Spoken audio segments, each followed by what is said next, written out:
एक मुलाकात ऐसी शख्सियतों के साथ जिन्होंने दिया है अपने जीवन को एक नया मुकाम। रूबरू कराएंगे ऐसी कुछ हस्तियों के साथ एक खास शख्सियत के साथ मुलाकात जयदेव पटेल के साथ नंबर 1 इंडिया न्यूज पर। नमस्कार व्यूअर्स, मैं जयदेव पटेल और आप देख रहे हैं नंबर 1 इंडिया न्यूज। आपका एक बार फिर स्वागत है एक खास शख्सियत के साथ मुलाकात प्रोग्राम में। आज हम बात करेंगे मशहूर बॉलीवुड एक्टर सैफ अली खान पर। उनके ही घर में हमला किया गया एक अज्ञात व्यक्ति की तरफ से। इसके बाद कहीं न कहीं मुंबई पुलिस पर सवाल निशान खड़े किए जा रहे हैं और साथ ही इस पर राजनीति भी जोरों शोरों से की जा रही है कि कहीं न कहीं महाराष्ट्र में कानून व्यवस्था का जो डर है वो खत्म हो चुका है।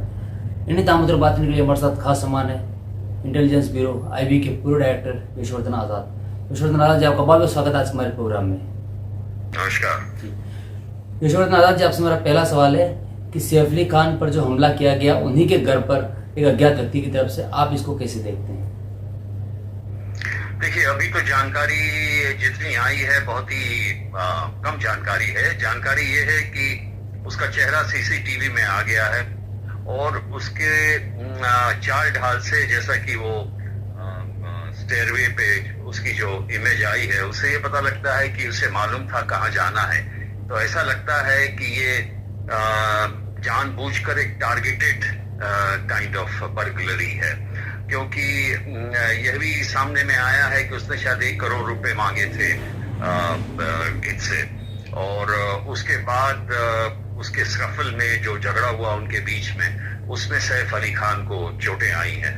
और जिस तरह से उसने प्रवेश भी किया उस बिल्डिंग में, उसी बिल्डिंग में 10 फ्लोर पे, और जहां मेड सर्वेंट की जो खिड़की, जो फायर एस्केप है, वहां से वो अंदर आया, तो इसे लगता है कि शायद पहले भी उसने उसका रेकी किया हो।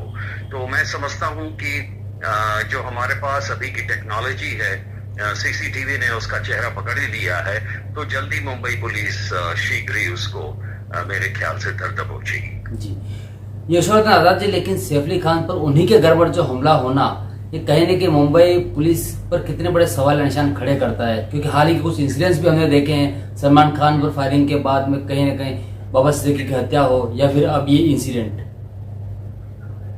देखिए जयदेव जी, ऐसा है कि कोई भी अगर किसी एक विशेष व्यक्ति के खिलाफ अगर कोई किसी के पहले से उनका झगड़ा है, उनका ये है, तो उसको रोकना थोड़ा मुश्किल है। सलमान के खिलाफ बिश्नोई गैंग इसलिए भी है क्योंकि उन्होंने उसका जो शिकार किया था बहुत पहले। उसी तरह बाबा सिद्दीकी सलमान साहब के क्लोज थे, या उनके बहुत सारे पहले बिजनेस थे, रियल एस्टेट के थे, तो वो भी आपस का झगड़ा कुछ हो सकता है। तो ऐसे अटैक्स को थोड़ा मुश्किल है रोकना। ये सही है कि जिस तरह से खुले में उन पे वार किया गया बाबा सिद्दीकी पे, वो लॉ एंड ऑर्डर की ओर दर्शाता है कि शायद खुलेआम इस तरह से बहादुरी से ये करना, इसको दर्शाता है कि शायद वो पुलिस से लोग उतना डरते नहीं है। लेकिन किसी एक ऐसी घटना के साथ हम ये नहीं कह सकते हैं कि लॉ एंड ऑर्डर या कानून की व्यवस्था जो है पुलिस ठीक से नहीं संभाल सक रही है। जी यशवर्धन आजाद जी, सैफ अली खान पर हुए हमले के बाद कहीं न कहीं राजनीति भी शुरू हो गई है और विपक्ष का यहाँ तक कहना है कि महाराष्ट्र में कानून व्यवस्था जो है पूरी तरीके से खत्म हो चुकी है। पुलिस का डर अगर कम है तो लोग तो कहते हैं कि पुलिस से कम डरा करो, पुलिस से दोस्ती करो। लेकिन ये कहना कि लॉ एंड ऑर्डर खत्म हो गया है किसी एक घटना के चलते, इसे मैं नहीं मानता। ये एक बिल्कुल ही अलग घटना है और इससे कानून व्यवस्था से कोई हम टिप्पणी, इस तरह की टिप्पणी नहीं कर सकते हैं। यस, क्राइम हुआ है।